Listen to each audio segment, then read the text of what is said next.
L'équipe, juste pour information, sachez que désormais, vous pouvez retrouver tous mes contenus sur YouTube, bien sûr, mais aussi dès le lendemain sur Spotify.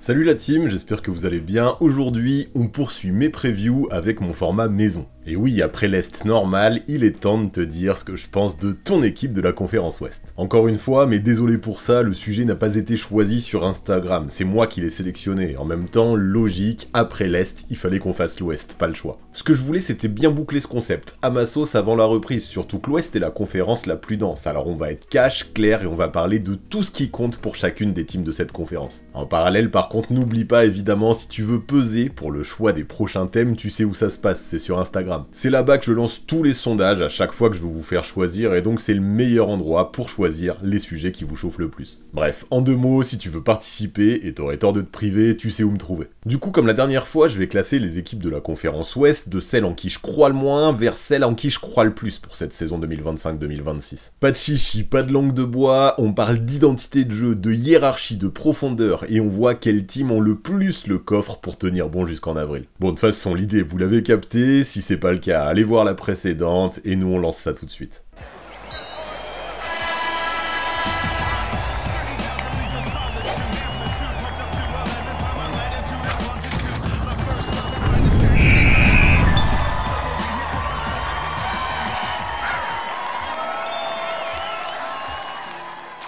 Pour commencer, cap sur le Jazz, que j'imagine finir 15ème et donc dernier de la conférence Ouest cette saison. À mon sens, Utah va assumer une campagne laboratoire, développer les jeunes, donner des minutes qui comptent et laisser Will Hardy graver de bonnes habitudes. Markkanen restera la première option, Kessler protégera le cercle, et autour, Collier, George et Clayton porteront la balle. Bailey attaquera les close-out, et Hendricks devrait poser des standards défensifs tout en mettant quelques shoots. Le plan paraît simple, multiplier les déclencheurs, courir après chaque stop, et sur demi-terrain, jouer le plus propre possible. Et selon moi, cette saison, la question tournera pas mal autour du futur de Lowry à Salt Lake City. Si le front office décide de trader Markkanen, ce sera pour maximiser sa valeur, des tours de draft, un jeune premium et une timeline 100% rebuild. Ça pourrait faire mal sur le moment, mais ça clarifierait le futur. Bailey et Collier prendraient les commandes de l'attaque, Kessler cimenterait la défense et les vétérans comme Georges Niang ou Kevin Love, s'ils restent, serviraient de tuteur. A l'inverse, si Markkanen devait rester jusqu'à la deadline, il relèverait le plancher, sa gravité ouvrirait des coupes et Utah volerait quelques matchs serrés de temps en temps. Mais est-ce qu'avoir de vrais résultats, c'est vraiment ce qui comptera pour le Jazz cette saison? Je ne pense pas. Par contre, si Utah veut connaître quelques rayons de soleil, pour moi, pas mal de choses passeront par la gestion du backcourt.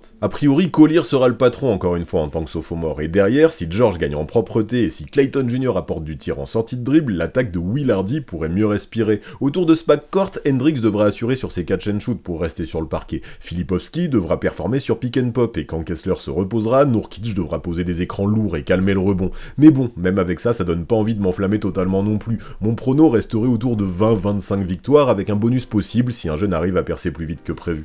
Maintenant direction Portland, équipe que je vois malheureusement seulement finir à la 14e place de l'Ouest cette saison. Et si je dis malheureusement, c'est 14e, ça me fait de la peine, car honnêtement j'aime beaucoup cette team. À mes yeux, l'ADN passera avant tout par la défense et la longueur. Camara mettra la pression sur les extérieurs, Avdija connectera tout le monde, Klingan protégera l'arceau et nettoiera le rebond, pendant que Jrue apportera du calme et des automatismes gagnants. Ces Blazers peuvent pas mal courir et sur demi-terrain bien bouger sans ballon, faire circuler et se créer des tirs propres. L'adresse pourrait rester capricieuse, mais l'énergie, elle, ne manquera pas, j'en suis sûr. Et franchement, même si dans cette conférence, on ne va pas le cacher, ça va être compliqué, c'est une équipe que je vais kiffer regarder jouer cette année. Parce que oui, la progression sera au cœur du projet, Sharp pourrait empiler les highlights, Scoot devrait accélérer le tempo, pendant que Avdija garde son impact et que Klingan continue à gagner en volume. Si à côté de ça, un ou deux jeunes surnagent vraiment, l'ambiance au Moda Center pourrait être folle. Pour éviter l'enflammade, Jrue cadrerait le tout et Dame jouerait le mentor depuis le banc. Les bases pour se construire intelligemment sont là et Portland peut clairement piquer des matchs aux grosses cylindrées de temps en temps. Après, pas le choix que de rester un minimum mesuré sur le classement, tant la conférence Ouest reste une jungle. Mon prono tournerait autour de 32 à 34 victoires, il y a peut-être moyen de faire un poil mieux si Sharp gagne en régularité pendant que Scoot enchaîne mieux les matchs. A l'inverse, si l'adresse disparaît et que l'infirmerie se remplit, on parlera seulement d'apprentissage pur et dur pour les hommes de Chauncey Billups.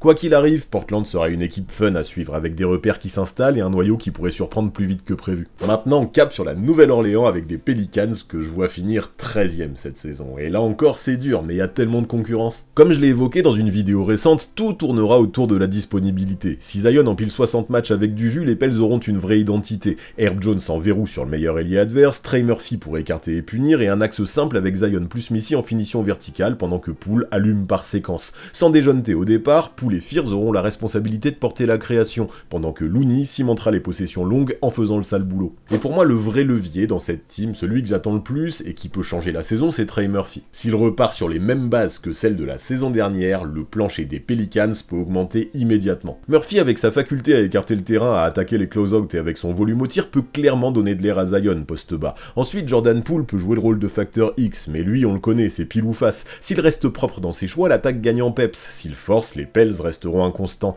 L'idée, en tout cas, c'est de survivre pour ne pas avoir déjà coulé au moment du retour de Murray en janvier prochain. Sauf qu'on le sait, et c'est bien le problème, à Nola, les passages à l'infirmerie sont régulièrement très fréquents. Et tant qu'on ne sait pas à quel point la salle d'attente sera remplie pendant le cours de la saison, pas le choix que de rester prudent. Mon prono, autour de 35 victoires. Le play-in peut devenir jouable si Zion arrive à tenir le rythme, si Murphy confirme et que Herb Jones assure en défense. A l'inverse, si les pépins reviennent et que Poole déraille, il faudra se focus sur le développement des jeunes. Bien plus de questions que de certitudes donc pour moi, pour les hommes de Willie Green, et c'est bien pour ça que je ne les pronostique pas plus haut. Cap sur Phoenix maintenant pour parler des Suns, que j'imagine terminer à la 12e place de l'Ouest cette année. Gros reset effectué dans l'Arizona, Durant est parti, Bill a été coupé, et la franchise a prévu de remettre Devin Booker au centre du projet. Autour, il y a du neuf, Jalen Green pour l'explosivité, Grayson Allen pour le shoot, Dillon Brooks et Royce O'Neal pour le sérieux défensif, Mark Williams en vrai pivot avec Kaman Maluak qui pourra se développer tranquille derrière lui. Pour moi par contre, le vrai sujet, ça va être la cohabitation entre Booker et Green, et je ne cache pas qu'au vu des profils des deux joueurs, j'ai pas mal de doutes aujourd'hui. Green devra absolument passer du volume à l'efficacité, je veux qu'il joue propre, attaquer fort, obtenir des lancers, lâcher la balle au bon moment.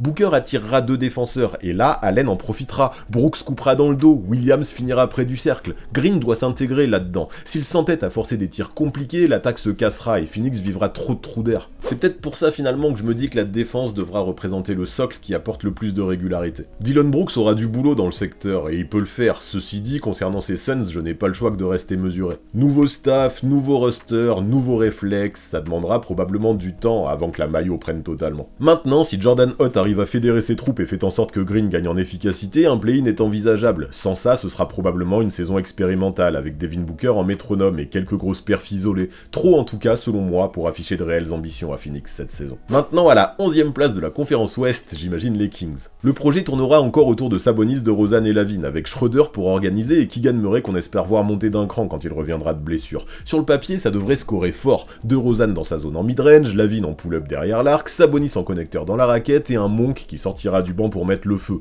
En pratique, par contre, j'attends de voir si une hiérarchie est trouvée. Sans alchimie, l'attaque de Sacramento pourrait vite tomber dans le cliché, chacun à son tour. C'est ça mon vrai doute, la cohabitation offensive, et à mes yeux, à ce jour, ça paraît encore brouillon. Parce que ouais, 3 gros scoreurs qui portent la gonfle, plus Schroeder en créateur, ça peut faire beaucoup de mains sur un seul et même ballon, sachant qu'il faudra également penser à nourrir Murray en catch and shoot aussi pour étirer le jeu. Sans règle claire, les possessions des Kings pourraient vite se transformer en de longues isolations peu constructives, et c'est bien ça qui me fait peur. Et vu que la défense a priori n'est pas le point fort de ce roster, pas le choix en attaque, il faudra faire le job et trouver une hiérarchie. C'est pour ça que je pense que malgré le talent de ses joueurs, sauf miracle, Doug Christie aura du mal à faire mieux que le ventre mou. S'il arrive à installer des systèmes fluides en attaque, un play-in semble envisageable, mais bon courage à lui. J'ai l'impression qu'il y a trop de solistes dans cette team pour vraiment espérer grimper d'un étage. Maintenant, cap sur San Antonio, avec les Spurs que je vois finir 10e, mais peut-être avec une vraie marge pour finir plus haut. Aujourd'hui, le duo Fox-Wembanyama donne le ton. Fox pousse le ballon, change de rythme et déclenche le pick and roll. Wemby conclut en lob, en petit hook ou ressort pour des tirs propres. À côté, Castle peut prendre des séquences à la main, c'est la même chose pour Dylan Harper. Vassell et Barnes devront mettre des tirs en relais, et quand Wemby ira souffler, Olynyk, Cornet et Sohan se relaieront pour faire le taf dans la peinture. Si cette base reste saine, les Spurs peuvent garder un plancher solide. Et pour être tout à fait honnête, j'ai vraiment hâte de voir ce que ce duo Fox-Wembanyama peut donner avec un petit peu de vécu collectif, parce qu'au final, ils ont quasiment jamais joué ensemble l'année dernière. Si Fox reste en bonne santé et qu'Wemby poursuit sa progression, un cap peut être franchi, surtout que sur le banc, au moins en début de saison, Dylan Harper pourrait dynamiser la seconde unit, pendant que Keldon Johnson promet du scoring. En défense, viser la première moitié de tableau est réaliste. Si les rotations permettent au cadre de bien souffler pour arriver frais en fin de match, là, le play-in ne serait plus une cible, mais une étape à franchir, une étape obligatoire. Surtout qu'on le sait, chaque année, un ou deux projets qu'on imagine ambitieux explosent totalement à cause des blessures ou à cause de soucis d'alchimie. Si ça a encore lieu, Mitch Johnson pourra viser plus haut que la place 10 avec ses Spurs, gratter la 9ème, voire la 8ème place, c'est crédible. Pour l'instant, je reste prudent forcément, mais la trajectoire est celle d'une équipe qui grandit. Quand Fox trouvera ses repères, Wemby dominera encore davantage pendant que les jeunes stabiliseront la rotation. Dans ce scénario, les Spurs pourraient surprendre une ou deux grosses cylindrées cette saison. Let's go Memphis maintenant avec des Grizzlies que j'imagine bien terminer à la 9ème place cette saison. Avec Thioma Isalo, le jeu doit vivre davantage, décision en une seconde, avec un Ja Morant à l'allumage et un Jaren Jackson Jr. qui sert de hub au poste haut. Je veux qu'à Memphis on privilégie la lecture, drive, kick, extra pass. Kentavious Caldwell-Pope n'est pas un shooter comme Bane l'était, mais il peut apporter de la discipline. Santi Aldama apporte du spacing, Ty Jerome structure la seconde unit, Landale Leidi protège la peinture, la plupart des rôles sont remplis, il ne manque plus qu'à réussir à les jouer comme il faut ces rôles. Et pour moi le vrai fil rouge à Memphis cette saison à suivre ce sera l'efficacité. Quand les Grizzlies jouent propre, tout s'ouvre devant eux. Si Ja multiplie les accélérations tout en limitant les pertes de balles, beaucoup de monde pourra profiter de sa gravité. Pareil, quand Triple J pose les écrans et roule vers le cercle, on obtient soit un lay-up facile, soit un renversement dans le corner. Des joueurs comme KCP ou Aldama devront savoir en profiter. Cette équipe devra courir, mais aussi accepter de calmer le jeu de temps en temps quand l'adresse fuit pour assumer sur demi-terrain. Et pour que le système prenne tout son sens, à mon avis, le coaching staff devra trouver avant tout une hiérarchie sur les ailes. Isalo peut installer J.J. Jackson comme finisher athlétique, Vince Williams Jr. comme glue guy et Cedric Coward en 3&D. Quand la rotation aura gagné en lisibilité, on connaîtra le vrai plafond de cette team. En attendant, pour moi, surtout si Ja Morant redevient le joueur qu'il était, ça doit viser le play-in. Si l'alchimie est trouvée, Memphis pourrait devenir une équipe que personne ne voudra croiser au printemps prochain. Maintenant, cap sur San Francisco, sur Golden State, avec des Warriors que j'imagine terminer 8ème cette saison. Dans ce roster, le talent est bien réel. Curry reste l'aimant qui déforme toute une défense grâce à son magnétisme. Butler apporte un vrai relais à la création à mi-distance et dans l'attaque du cercle, pendant que Draymond Green défend et orchestre le jeu des deux côtés du terrain. Derrière le trio, j'attends de Horford qui les tire en pick and pop pour laisser des coupes à Kuminga et des tirs ouverts à Podziemski et Moody. Quand la défense se ferme, Butler fabrique un tir propre. Quand elle s'ouvre, Steph arrose. L'identité tiendra sur l'exécution et sur la discipline. Et là-dessus, exécution, discipline, expérience, je pense que les Warriors ont toutes les bonnes pièces pour performer. On a des vrais professionnels dans ce roster, voilà pourquoi pour moi la clé ce sera beaucoup plus la gestion des corps que la gestion des schémas tactiques. L'âge et la disponibilité sont au cœur des conversations. Curry, Butler, Draymond peuvent encore surclasser n'importe qui le temps d'une soirée, mais ils doivent aussi être en mesure d'assurer 75 matchs minimum. Il va donc falloir contrôler leurs minutes, gérer les back-to-back et espérer que les remplaçants puissent tenir la baraque. Si le banc garde la tête hors de l'eau pendant les repos de Steph et de Jimmy, la saison sera positive. L'enjeu n'est pas d'être flamboyant en novembre, c'est d'empiler des victoires de routine pour arriver frais en playoff et espérer bien s'y positionner. C'est pour ça qu'à mon sens, la vraie marge de manœuvre des Warriors dépendra pas mal des jeunes qui devront réussir à stabiliser certaines soirées mal engagées. Si Podziemski reste juste et que le duo Moody-Kuminga punit sans forcer, Kerr conservera des line-up lisibles sans surcharger les articulations des anciens. Là, Golden State sécuriserait un plancher défensif minimum et un niveau offensif qui grimpe dès que Steph s'enflamme. L'expérience est suffisante pour être ambitieux, c'est certain. Par contre, pour vraiment rêver de quelque chose de concret et arriver frais en avril, la gestion des corps et du calendrier sera primordiale. À Steve Kerr donc de trouver le bon équilibre entre jeunes et vétérans, et même si ça semble facile à dire, ce sera quand même peut-être plus compliqué à mettre en place sur le terrain au vu des âges des cadres. On enchaîne avec les Clippers maintenant, que j'imagine terminer 7ème cette année dans la conférence Ouest. L'ADN est toujours le même, attaque lente sur demi-terrain, patience, pick and roll lancé par Harden avec Zubac ou Lopez, pendant que Kawhi choisit ses spots. Bill pourra servir de soupape pour punir les aides, sachant qu'en plus de ça, dans ce roster, il y a pas mal de bons défenseurs. Sur une soirée lambda, ça peut dérouler, lecture, spacing, faute provoquée, et une maîtrise qui doit ressembler à celle d'un contender. Mais je sais pas, j'arrive pas trop à être optimiste, j'ai l'impression que peu à peu, chez ces Clippers, on arrive à la fin d'une histoire. En vrai, si on regarde, beaucoup de cadres ont déjà déçu autant qu'ils ont brillé. Kawhi alterne coup d'éclat et absence au pire moment, Harden peut te donner 10 passes un soir et faire 1 sur 11 au tir le lendemain, Bill sort d'un passage lunaire à Phoenix, Collins depuis le début de sa carrière enchaîne promesses et échecs, Chris Paul a beau savoir diriger le jeu, j'ai peur que son corps dise stop, ça fait beaucoup. C'est ça qui me fait douter en vrai, un plan qui tient quelques mois, puis un pépin physique, des défaites qui s'enchaînent et une perte de confiance qui sera dure à surmonter. Pour moi, la saison peut être solide, clairement, mais je veux pas m'embarquer là-dedans, ces Clippers m'ont trop souvent déçu. Le scénario que je vois, Tyronn Lue et ses hommes qui gagnent au métier, des victoires propres, mais une team qui pourrait caler quand il faudra enchaîner intensité et disponibilité. Maintenant, si la connexion Harden-Zubac continue à fonctionner, si Bill redevient un peu un basketteur et si Leonard est à 100%, oui, ça peut vraiment bien fonctionner, mais pour moi, ça fait trop de si pour les imaginer contenders contenders à coup sûr. Voilà pourquoi je les imagine plutôt outsiders pour le moment, ces Clippers. Maintenant, pour la place 6 de la conférence Ouest dans la saison qui va commencer, ce sont les Dallas Mavericks que je vais aller chercher. Leur identité devrait partir de la défense. Anthony Davis en sera le capitaine, Lively et Gafford apporteront la verticalité, tandis qu'autour, PJ Washington, Klay Thompson et Caleb Martin auront pour mission de verrouiller les ailes. Offensivement, par contre, j'attends un menu simple, surtout en attendant le retour de Kyrie. Des post-up pour AD, du short roll pour punir dans la raquette et du jeu sans ballon pour Klay et Cooper Flag qui devront proposer des coupes et lire les défenses comme il faut. Et la vraie bascule, je pense, pour le début de saison des Mavericks dépendra de la création balle en main et du meneur de jeu. Sans Kyrie, la main reposera avant tout sur D'Angelo Russell, propre quand ça déroule mais plus fragile sous pression. Du coup, le collectif devra nourrir AD tôt, utiliser PJ en relais et donner des touches à Flag sans lui coller tout de suite le costume de héros. Parce que ouais, il a du talent et son impact peut être immédiat, mais ce ne sera pas à lui de prendre 20 tirs tous les soirs. Si Klay est adroit avec la connexion AD-Lively tourne comme il faut, Dallas peut gagner sans mettre trop de pression sur les épaules du rookie. Selon moi, le plafond de cette équipe de Dallas dépend avant tout d'un triptyque assez clair. D'abord la santé d'AD, ensuite l'adresse des ailiers, et bien sûr le niveau qu'aura Kyrie Irving à son retour. Mais aussi comment D'Angelo Russell arrive à dépanner en attendant ce moment. Encore une fois, en sachant ça, Kidd devra gérer. Si Davis arrive à tenir 65 matchs, si Klay et PJ restent menaçants et si Kyrie revient bien pour alléger les fins de match, Dallas peut se montrer dangereux.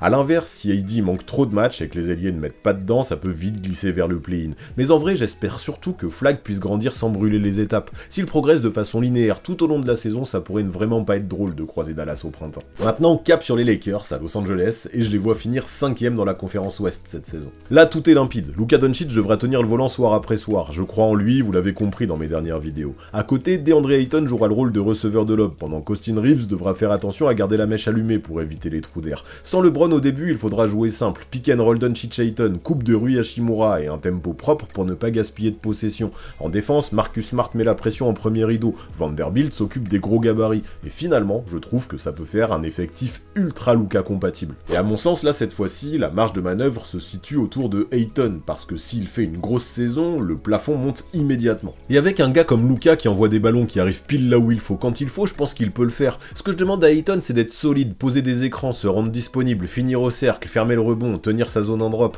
Ça peut paraître beaucoup dit comme ça, mais ce que j'attends de lui, c'est pas qu'il soit une superstar. Des choses simples suffisent pour qu'il fasse respirer l'attaque et stabilise la défense. Et si quand LeBron revient au milieu de tout ça, il s'inscrit en facilitateur, tous les voyants d'un coup peuvent s'allumer pour les Lakers. Il peut faire jouer les autres, jouer off-ball et laisser la majorité de la création à Doncic. Moins de charge physique sur la saison pour le King, plus de liant, des renversements qui mettent Reeves en rythme et qui donnent des paniers faciles à Ayton, un LeBron qui orchestre dans le money time et un Luka qui tranche. C'est ça les Lakers que je veux voir cette saison. Après, est-ce que LeBron se contentera d'être un facilitateur ou un lieutenant de luxe pour Luka? On verra bien, mais à mon avis, JJ Redick aurait tout intérêt à le convaincre. Et de mon côté, j'y crois. On a affaire à des hommes intelligents qui savent parfaitement ce que gagner demande. C'est pour ça que j'imagine bien une énorme saison de Doncic en mode rouleau compresseur, un Ayton utile tous les soirs, un Reeves qui profitera de la gravité générale pour monter d'un cran, et un LeBron qui revient pour huiler la machine et sécuriser les fins de match. Si Rui garde l'adresse et si Smart tient la défense, ces Lakers sont clairement de quoi verrouiller l'avantage du terrain au premier tour. Si on oublie les paillettes et qu'on se concentre sur l'exécution, il pourrait y avoir juste assez de magie à Los Angeles pour que, en avril, personne n'ait envie de croiser Luka et LeBron sur une série en 7 matchs. Et justement, je trouve que le moment est bien choisi, après tout ce qu'on vient de dire de positif sur les Lakers, pour parler de Winamax, qui sponsorise la vidéo d'aujourd'hui encore une fois. À Hollywood, le scénario semble déjà écrit. LeBron va commencer la saison sur le côté, donc Luka va tout porter. Plus de ballons, donc pour le Slovène, et un système Redick pensé pour le mettre constamment en avant. Quand LeBron reviendra, ce sera la team de Luka, c'est comme ça. Lui, il n'aura plus qu'à lui ouvrir la voie pour lui offrir encore plus de points gratuits. Doncic pourrait avoir un volume de tir phénoménal, je pense, la saison prochaine. Et c'est bien ce qui me donne envie de placer un petit pari sur lui. Luka Doncic, meilleur scoreur de la saison, avec une cote, écoutez bien, de 7,5. C'est complètement énorme et c'est totalement voulu. Et ouais, si vous aimez les gros coups, on est tout à fait dans la bonne fenêtre. Surtout que, ouvrez bien vos oreilles, si vous n'avez pas encore de compte sur Winamax, vous pouvez faire péter la banque sans prendre aucun risque. Oui, avec l'offre de bienvenue via mon lien que tu trouveras en description, tu peux te positionner intelligemment. Si ton premier pari est perdant, il est remboursé cash directement après jusqu'à 100 €. En clair, soit ça passe, Luka meilleur scoreur et tu encaisses 750 balles, soit ça casse et tu récupères ta mise de départ dès la fin de la saison. Une occasion de fou de toucher le jackpot sans rien risquer. Ça va te donner l'occasion de vibrer à chaque match des Lakers et de kiffer encore plus à chaque gros coup de chaud de Luka. Et si tu veux aller plus loin, tu peux aussi profiter d'un petit plus. En rentrant le code le6ème lors de ton premier dépôt, tu récupères 10 €. Pas en free bet, mais en cash, en bonus pour tenter un autre pari à plus court terme derrière si t'as envie de continuer sur Winamax. Par contre, tout ça c'est beau, mais avant de s'enflammer, je veux qu'on se pose 2 secondes, c'est important qu'on fasse ça de manière carrée. Rappel essentiel, les paris sont interdits aux mineurs et même majeurs ne misent que ce que tu peux te permettre de perdre. Les paris sportifs, ce n'est pas un salaire de remplacement. Si tu sens que ça dérape, du stress, des pertes en chaîne, des compulsions, fais une pause, parle-en, fais-toi aider. Il existe des outils d'auto-limitation et d'auto-exclusion, utilise-les. Priorité à ta santé mentale et à ton budget. Toujours, c'est super important, je lâcherai pas là-dessus. En bref, on s'amuse, c'est le but, et on garde la tête froide, vous captez. Puis en gardant ça en tête, si le scénario Luka meilleur scoreur de la saison te parle, let's go. Dans la description, tu chopes mon lien, tu actives l'offre de bienvenue pour être remboursé, et le bonus le 6ème homme de 10 €. Et t'as plus qu'à observer ce que va faire le Slovène. S'il finit meilleur scoreur, rendez-vous pour en parler à la fin de la saison. Mais bref, Luka meilleur scoreur ou non, après cet interlude, parlons des Rockets. Et là, ça va être une équipe carrément intéressante à suivre, parce que pour moi, Houston, dans cette conférence hyper dense, va finir 4ème à l'ouest. Le vrai coup de froid par contre, c'est la blessure de Fred VanVleet. Ça pique parce que tu perds le mec qui pose le tempo, qui calme les runs adverses et qui choisit le bon tir quand ça tremble. Du coup, Amen Thompson doit porter davantage la balle, Rich Shepard doit répondre aux attentes, trouver son adresse et gérer la prise de décision, pendant que Kevin Durant très vite deviendra l'assurance vie des fins de match. Autour, Sengun fera vivre les coupes, Jabari Smith Jr. ouvrira l'espace et Tari Eason apportera de l'énergie. Sans ça, il faudra compter très fort sur Amen Thompson et Kevin Durant à la création sur toute la durée d'un match, et ça fait peut-être beaucoup pour eux. Après, quoi qu'on en pense, cet effectif est propre. Durant, quoi qu'on en dise, peut toujours fermer les matchs. Sengun est là pour défoncer la peinture et connecter le collectif. Amen va encore progresser. Jabari Smith est attendu pour mettre des tirs. En vrai, même sans VanVleet, ça peut le faire cette équipe. Si KD ne se blesse pas, que Shepard arrive à tenir face aux gros arrières et que Finney Smith fait oublier Dillon Brooks en défense, ces Rockets ont vraiment de quoi se montrer ambitieux. Maintenant cap sur Minneapolis avec des Wolves que j'imagine cette saison finir à la 3ème place de leur conférence. Le décor, c'est une continuité assumée autour d'Anthony Edwards en patron, Rudy Gobert en verrou et Jaden McDaniels en garde-fou sur les ailes. Julius Randle apporte du poids pour punir les switches. Naz Reid garde l'étincelle en sortie de banc et Donte DiVincenzo doit redonner de l'air au tir. Même si avec le temps il n'est plus le joueur qu'il était, Mike Conley pilote encore les fins de match, mais le reste du temps on gère son compteur avec Rob Dillingham derrière lui qui peut injecter du rythme. Par contre cette année encore, je pense que l'ADN de ces Wolves restera essentiellement défensif. Et si Ant continue à faire des progrès cette saison comme il l'a toujours fait jusque-là, ça peut représenter une vraie bascule. J'en avais parlé récemment, cette saison, je l'attends particulièrement de près ferme sur la justesse de ses lectures et de ses prises de décision. En effet, Edwards sort d'une saison où il a empilé les gros matchs. Là, j'attends des décisions plus rapides, de meilleurs choix et ce petit jeu de haut panier annoncé tout l'été. Quand les défenses se ferment, Randle doit prendre le relais à mi-distance, Reid doit écarter et McDaniels couper dans le dos. À côté de ça, si l'adresse de DiVincenzo tient, ça évite de trop longs tunnels offensifs. Ceci dit, à mes yeux, le sujet le plus chaud reste Rudy, on a besoin qu'il redevienne ce monstre sous les panneaux. Je veux revoir un Gobert dominateur sur le timing, sans faute idiote, avec des minutes bien dosées par Chris Finch. Son été sans les bleus peut l'aider à repartir fort. Si à côté de ça, le tacticien trouve la clé pour bien gérer la rotation de ses arrières, on peut vite retrouver à Minnesota l'une des top défenses de la ligue, mais une attaque aussi suffisamment propre pour afficher de gros objectifs. Place à Denver maintenant, et selon moi, les Nuggets finiront à la 2ème place de l'Ouest cette saison. Le puzzle autour de Jokic est enfin équilibré, le retour de Bruce Brown rend la seconde unit lisible, Tim Hardaway Jr. apporte du volume à 3 points sans monopoliser la balle, et Valanciunas règle le vieux problème des minutes sans le Joker. Adelman conserve la même identité construite autour de l'axe Jokic-Murray, avec Gordon en connecteur des deux côtés du terrain, un Cam Johnson attendu comme un couteau suisse et un Brand qui met des shoots et se rend utile dans le sale boulot. Résultat attendu, plus de paniers créés par le système plutôt que par l'exploit, et donc plus de constance. Et pour moi, le vrai curseur de la réussite de cette équipe s'appellera Jamal Murray. S'il enchaîne les grosses semaines, tout va s'emboîter. Parce que ouais, je vais être honnête, Jokic lui, je sais ce qu'il apportera, mais si le meneur lui aussi se montre à la hauteur, ces Nuggets peuvent vite se montrer intouchables. Si Murray réussit à être un lieutenant régulier, c'est toute la dynamique de l'équipe qui change, ça permet d'impliquer tout le groupe, de faire en sorte que Jokic garde du jus pour les fins de match et de rester compétitif pendant 48 minutes.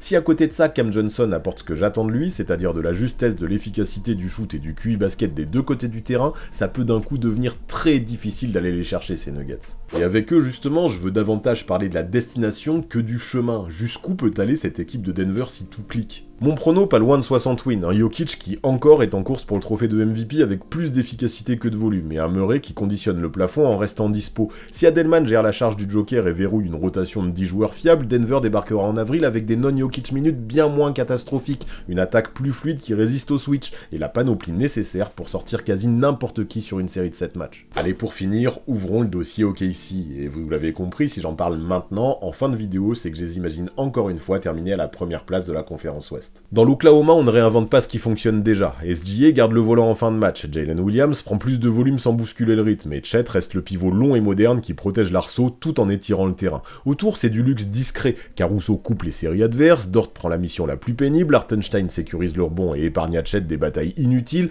Cason Wallace défend fort et Isaiah Joe reste le thermomètre de l'adresse. Le cadre ne bouge pas et c'est bien ça qui me rend optimiste. Des principes clairs, des lectures rapides et une rotation utile du 1er au 12e joueur. Pour moi, leur plus grande force reste de pouvoir continuer à avancer sans avoir à bricoler quoi que ce soit. Ils ont déjà tout. Les points de vigilance peut-être, avoir encore assez faim après le titre, ou encore la gestion de la charge de Shea, car sans lui tout s'écroule. Mais bon, si je parle de ça, c'est bien parce qu'il fallait que je trouve quelques bémols. Ce Thunder qui se lance pour bâtir une dynastie, franchement j'y crois. La progression interne est bien réelle. Jalen Williams vise le standing All-NBA, Chet gagne en dureté, Wallace s'invite sur les fins de match, pendant que le petit nouveau Nikola Topic est attendu pour apporter juste ce qu'il faut d'organisation quand Shai Gilgeous-Alexander ira souffler sans bouleverser la hiérarchie. Non, soyons totalement transparents, pour cette équipe du Thunder, ne pas dominer serait un cuisant échec. Mon prono autour de 63 victoires, peut-être même 65, un profil de champion assumé, une défense en haut de tableau, une attaque patiente qui vit de fautes provoquées, de lancers francs, de coupes et de tirs construits sans s'enflammer pour rien.